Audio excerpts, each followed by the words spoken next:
Sa isang malayong gubat na napapalibutan ng matataas na puno, may nakatirang isang maliit at mabait na paniki. Ang pangalan niya ay Benny. Hindi tulad ng ibang paniki, si Benny ay hindi nakakatakot. Sa katunayan, mayroon siyang malalambot na kulay abong pakpak, malalaki at bilugang mga mata, at isang ngiting laging handang bumati sa lahat. Isang gabing maliwanag ang buwan at kumikinang ang libu-libong bituin, masayang lumilipad si Benny sa gitna ng mga puno. Habang siya ay naglalaro ng habulan kasama ang hangin, may narinig siyang mahinang iyak. Hinanap niya kung saan ito nanggagaling. Sa ilalim ng isang malaking dahon, nakita niya ang isang maliit na alitaptap na umiiyak. Ang ilaw nito ay bahagya na lang kumikislap. "Bakit ka umiiyak, munting kaibigan?" Malambing na tanong ni Benny. Sumagot ang alitaptap, "Nawawala po ako. Hindi ko mahanap ang aking nanay at tatay." Naawa si Benny sa maliit na alitaptap. Ngumiti siya at sinabing, "Huwag kang mag-alala. Tutulungan kitang mahanap sila. Sumakay ka sa likod ko." Maingat na umakyat ang maliit na alitaptap sa likod ni Benny.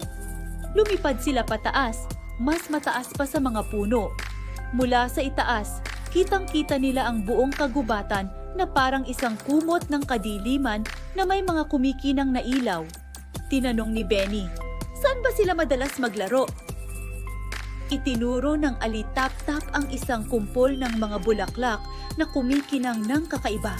Mabilis silang lumipad patungo roon. Pagdating nila, nakita nila ang daan-daang alitaptap na sabay-sabay na nagpapailaw, parang mga bituin na bumaba sa lupa. Sa gitna ng mga ito, may dalawang alitaptap na balisang palingalinga. Sila ang mga magulang ng maliit na alitaptap. "Nanay, tatay," sigaw ng munting alitaptap. Nagliwanag ang buong paligid sa saya. Nagyakapan ang mag-anak na alitaptap. Nagpasalamat sila ng lubos kay Benny. Dahil sa kabutihan ni Benny, muling nabuo ang pamilya. Masayang-masaya si Benny habang pinagmamasdan niya ang mga alitaptap na sumasayaw sa ilalim ng gabing puno ng bituin.